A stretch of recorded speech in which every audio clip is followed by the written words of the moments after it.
Well, what you see are painted toenails. I painted them with tincture of iodine, 7% from HUMCO. HUMCO, I don't know if they're still in business or what. I know veterinary supply for horses. You can find maybe iodine that is not the wrong kind. Um, it's pretty hard, the people who push iodines, or you know how regulated things are, and vested interests are highly competitive. It's hard to get natural remedies. Well, I learned about this natural remedy from Tullio Simoncini, a oncologist in Rome, an Italian guy, and he figured out how to deal with internal cancer, most cases of internal cancer, except for brain tumors, but internal cancers by injecting a very strong solution of baking soda into the tumor, directly into the tumor. Ingesting it through the mouth, it won't work because it'll dissipate and diffuse and not reach the tumor to a strong enough degree to dissolve it. But with the help of a catheter inserted into a vein, or an artery, I should say, that directly feeds the tumor, and then using a drip, an IV drip, the tumor can dissolve fairly rapidly. But then skin cancer, he spoke of tincture of iodine. Well, lo and behold, when I started to get skin cancer about 10 years ago, I tried it, and it worked. I burned off the cancer, it left no scar, and it was beautiful. And it was a fast-growing skin cancer, the first one I had on my chest. I don't mind. I don't look anymore for the possibility of getting one. I don't stay out in the sun anymore like I used to.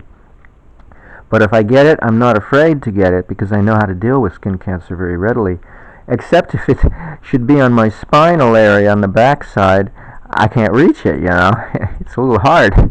I had to ask my ex-girlfriend one time to help me paint a growth, and we got rid of it. Now, it won't work on a mole.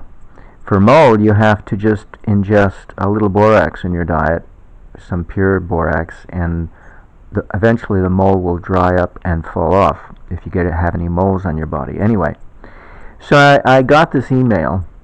Now gave you the premise, okay? So now finally to the good stuff. I got this email from my ex-girlfriend's mother, who once in a while sends me stuff, and once in a while I read them. And I decided, middle of the night I couldn't sleep, or I woke up early. I decided to read it, and it was all about a toenail fungus. This guy was trying to sell something. These things you get. These people want to sell something, and you got to watch the video all the way through, and so I thought, well, gee whiz, maybe I can do this myself. So I looked up on the internet, and I found various natural remedies for toenail fungus, and the only one that looked anyway half decent was camphorated oil. Essential oil of camphor. So I went on Amazon, and it was just a few dollars, and I didn't even have the money to pay for it. I'm so broke. So I thought, okay, what do I do? So I thought, hey, didn't I used to have tiger balm somewhere in my possession? Yeah, 10 years ago. Well, I couldn't find it now, although I looked. But what I did find was a jar of 7% strength iodine tincture from HUMCO. Now, I think another brand name is DURVET, DURVET. That's the one you find at a horse veterinary supply. They use it, when if you're in charge of your horses and they give birth, then you have to use something to sterilize the umbilical cord of the newborn horse, and that's what you use. But nowadays they don't sell you this nice, pure, simple formulation of iodine tincture anymore. They sell you this bizarre chemistry compound that's not as good, but it's just a few ingredients, because it dates back to the 1800s, the early 1800s, when they first discovered iodine. They could extract it from seaweed by using alcohol. You take seaweed and you put it in a bath of alcohol, 100%, vodka, ethyl alcohol, and you let it sit in that, and you do several changes, and you can steep it and draw out the iodine. And now you have your iodine in a base of alcohol, because iodine does not dissolve in water very well.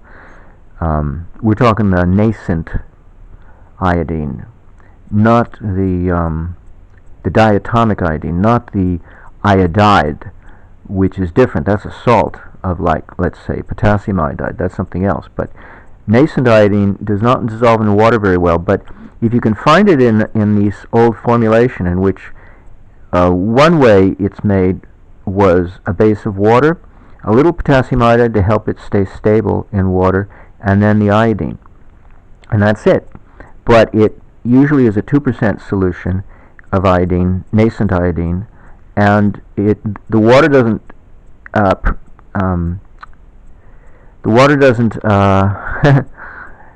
soak into the skin very well. I forget the word I want to use. Anyway, it doesn't, so the iodine cannot draw into the skin very well by comparison to alcohol. And it's only 2%. I want 7%, and I want alcohol to really get in there and get absorbed. So I used it on my toenails, and now I'm like Oliver Heaviside, only instead of pink toenails, I now have brown toenails. And I'm telling you, what effect it had is unbelievable. I know right away now that it's working. And this is why I know. Because very quickly I started getting stomach cramps. So I've been taking lots of calcium, and I'm still getting stomach cramps. And it's a few hours later. But the other thing that happened very suddenly was my body temperature dropped very severely. And I had to go back to bed and put a pile of covers, quilts over me, and a sleeping bag, plus a bathrobe and all kinds of clothing, just to try to warm up, because I was freezing cold. And eventually I must have, because I fell asleep, and I had this weird dream of these ants, these gigantic ants with translucent orange bodies wanting to crawl, and they managed to crawl all over my body. I think I was waiting outside. I had just seen a doctor or something, and I don't know. So they were curious about me and were walking towards me and started walking all over me, and they were like 2 feet long ants. They were huge. Anywho, I don't know. That's a pretty bizarre dream, but I got my body temperature back, but I still have these cramps in my belly, so I'm taking calcium to settle my stomach down, and a little potassium, but mostly calcium. So that tells me that the alcohol level in my body dropped. See, I've had this condition for about 10 years, and it was when I was living in one of my mother's homes, in which her master bedroom was infected with creosote. It's a natural varnish that comes from the creosote bush, or creosote bush. But if you look it up on the EPA website, they say it should never be used inside the home. It's used on telephone poles to give a varnish to a telephone pole so it doesn't degrade too quickly in the weather. But eventually they have to replace the telephone pole anyway and put in a new one. But it's okay for outdoors because it's outgassing into the outside air, but you're not allowed to use it inside your home. Well, for some uncanny reason, the prior owner's brother-in-law, who did the remodeling of the home, got some wood, some floorboard, some plywood floorboard wood for the floor of the master bedroom, and then turned it upside down so that the varnish was facing up, to outgas into the master bedroom instead of into the crawl space underneath the bedroom, which of course has vents, right? Crawl space usually has vents to vent out to the surrounding air. Well, they did it backwards. And within 6 months, she came down with a diagnosis of a toxic condition of her bloodstream from man-made chemicals. That was the first diagnosis, but there was no treatment modality in conventional medicine. Normally, what you do for alternative medicine, you go to a chelating doctor who gives you chelation treatments to get the poisons out of your body. But she didn't do that. She didn't ask me, could have told her, it's so easy to look these things up nowadays on the internet. Well, lo and behold, she went for a second opinion, and her second opinion doctor was Lou Gehrig's disease. And they put her on an experimental program. She got the water injection. She did not get the drug. So she ended up dying within the normal amount of time for Lou Gehrig's diagnosis, which is 5 years at her age. She was in her 70s. Well, I slept in that bedroom. I decided a year after she died, I decided to move into the bedroom because I was renting out. No, I can't remember if I was renting out other bedrooms in the house yet, but I decided to sleep in there, and within a very short period of time, with the windows closed at night, I realized there was something wrong.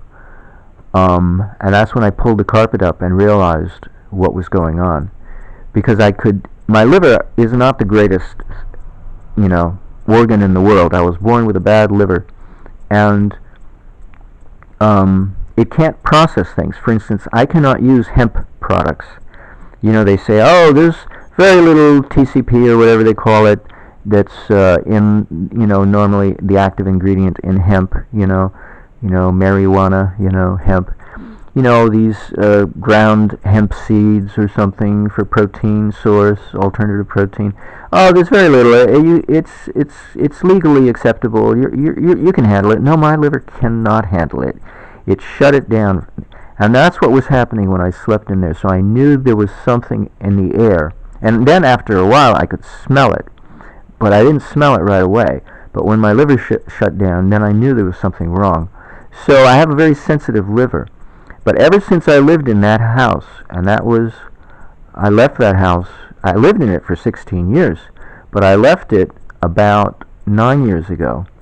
And ever since then, I've had a few health problems I've never had before. For instance, I have a lot of phlegm that I have to cough up at the end of a meal. And it's hideous. It sounds horrible. I have to take so many capsules of cayenne pepper to clear my lungs. And I've had this foot fungus. I've had body fungus, actually, but it's worse. It starts in my pelvis and goes all the way down to my feet and has slowly but surely deteriorated my toenails. But I know it's in my body because one of my cats gave me a puncture wound on the back side of my hand, and it did not bleed. And at first, what happened, I looked at the puncture wound, and it was a clear wound, clear down to the tendons of my, bone or tendons of the back of my hand. I could literally see, the internal anatomy of my hand, because he made this puncture wound that did not bleed, but eventually it started to pus, but the pus was not amber. Normally the lymphatic fluid is literally the color of amber in the trees, and that's what tells me that our nervous system, our physiology, is partly like that of a plant. The lymphatic system is just like the capillary system of a plant, because it even looks the same when we're healthy. But I had some spoiling potatoes in a bin in the kitchen at the time, and they were oozing out this white pussy fluid, and that's exactly what came out of my wound eventually, not right away, but it was a pussy, foamy,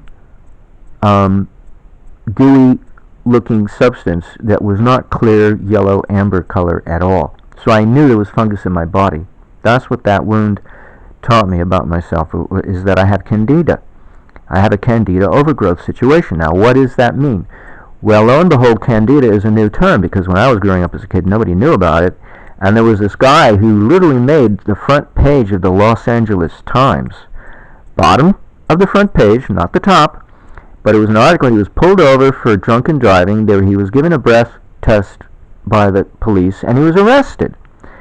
And he claimed he had not had any alcohol that evening. This was at night that he was arrested for drunk driving. He said all he had was a dinner of pasta, no alcohol. And so they didn't have a name for such a condition at the time, in which you ingest starch and you develop alcoholism, but now we know it's Candida overgrowth. The yeast feeds on the carbs, and they also feed on ammonia. They get their nitrogen from ammonia, and they produce alcohol. And the ammonia comes from parasites. It does not come from the physiology. The medical establishment will tell you it comes from the physiology, and that's bogus. It comes from parasites in the physiology. And if you have a healthy liver, your liver will convert the ammonia into urea, and your kidneys will get rid of the urea. But when you don't have a healthy liver, such as that man probably did not have, and I certainly don't, then you're stuck with the ammonia recirculating in your bloodstream, feeding the Candida, the yeast, the effluent, the waste byproduct of the parasite. So we can go on a starvation diet of no carbohydrates, but who wants to do that? A high ketone diet? I don't want to do that. So I continue to eat starches, and I'm an alcoholic. And I don't like that condition. Well, this stuff is so penetrating, at 7% in particular, that it created an immediate effect in my whole entire physiology. It dropped the alcohol level, so I started getting this weird mild sensation in my feet because they were waking up. They weren't deadened by the alcohol content anymore. And my body temperature dropped because I was no longer had elevated levels of alcohol in my bloodstream. That, that's why people drink, is to be warm, right? And Mother Russia, in cold Siberia, vodka is king. Even teenagers drink vodka at birthday parties with their friends or with themselves, They have vodka on the table along with the cake. I've seen videos, and I'm going, wow, teenagers are drinking vodka already in Russia. It's like, oh my God. But, how else do you keep warm in the wintertime? Well, they have healthy livers, so they can handle it, but I cannot. Half of me is Russian by birth, on my mother's side, but I was born with a bad liver. That's a whole other story. So I can't handle this stuff, so I can't go near it. Yet I create my own, and that's bad enough. I can't even handle that. So I knew that the alcohol level dropped when my body temperature dropped, and so I knew right away this stuff is working. So I'm going to keep doing this, and I'm going to see if I can get rid of my nasty toenails, and maybe get rid of some of my Candida. How else do you get rid of Candida? I don't know.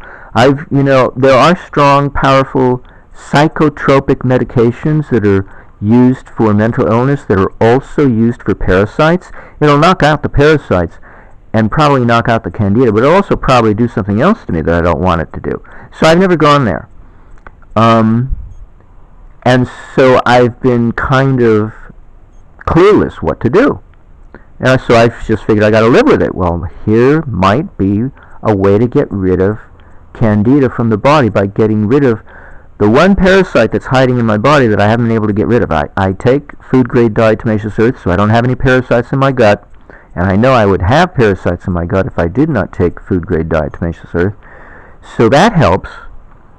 But how do you get rid of parasites in other areas outside of the gut, in other areas of the body? Because, for instance, I read somewhere that it's very easy for parasites to hide in the rib cage, in the bone, in the bony section of the rib cage, because there's very little blood circulation there, and so they can hide there. So if you took medication for parasites, they'd still, survive, because there's very little blood flow going there anyway. So, and then they can come out and reinfect your body. So how do you get rid of them? Well, iodine in a base of alcohol might just do the trick. And why not put it in that area of the body where I have it the worst? Because it's really the Candida infecting the lymphatic fluid. It's all a question of gravity. It's pretty obvious. My head doesn't have the problem, because I take all kinds of iodine supplements. I take lots of iodine and seaweed to clear my head so that I can be smart and brilliant and come up with these free energy devices and understand how they work and the theory behind it. But that only clears the top half of my body from, let's say, my belly button up. But from my belly button down, I'm loaded with Candida, and I don't know what to do about it. So I think this is a really important video, because it's an important idea on how to deal with this thing that just might work. Put the iodine tincture where the Candida is worse, at the bottom end of the body, and see what happens. That's about all I can say, huh? So this is the first day of treatment, so I can't tell you, whether or not it works in so far as getting rid of my rotten looking toenails, but I can tell you it is working. I can tell you right away it's doing something valuable and something beneficial. It's worth a try if you can if you can find the stuff. Now I don't know if you can find it anymore. It's regulated because they don't want us to have natural remedies. So you won't find 7% in the pharmacy. Decades ago you could have, but you could have found 2%, but even that's hard to find. In order to find 2% solution in a retail outlet in a city, you have to go to an ethnic. I went to a Hispanic grocery store. You know, LA has a lot of Hispanic population, so I would go to the Hispanic grocery store because I could get good deals on their produce. It was a very good price. Well, I'd go up and down the aisles to see what else they've got, and they literally had 2% solution of iodine in a water base, you know, with a Spanish label. So it told me it was probably manufactured maybe in Mexico or somewhere. Certainly not in the United States unless it's some Spanish-speaking company. But they didn't mind because they use it. So it's part of their culture. But they've got the rest of us gringos so brainwashed and so delinquent in the availability of natural remedies that we don't have the kind of stuff. If we go looking for it, we don't know where to look. Well, you can, or you could, at least 10 years ago, find it online. And you could get 5% in an alcohol base or 7%. And either HUMCO or DURVET would be the two brands to look for. But you don't want anything else, because anything else is poison. I made the mistake one time of trying to find iodine in a base of isopropyl alcohol, and that is poison. You don't want isopropyl. You want it to be ethanol or vodka. You know, the trade name is vodka, but the chemical name, the common name for the chemical is ethanol. ethanol. You know what we sometimes can put in our car? What we used to be able to put in our car to drive our car when the car was first invented. Prohibition came about to stop farmers from making their own alcohol, and so they'd have to buy gasoline for their cars, because that's what the gasoline engine was originally designed to burn, was alcohol, ethanol. But it's something our body can tolerate, or else people wouldn't be drinking vodka, right? But nobody drinks isopropyl alcohol, so why would I want to put it on my skin to be absorbed into my bloodstream? Because it will go into your bloodstream, and you don't want that. So I look at the label, and it has to say ethanol as the alcohol base for the iodines. That's very important. So I think I've given you all the information you need to know on this topic, and hopefully my toenails will get better. Already I've got a cure for Candida. Partial. I don't want to say it's a total cure. That remains to be seen. But it is a partial diminishment of my Candida condition, so already that's a use for tincture of iodine right there. Paint your toenails and improve your Candida condition. There you go.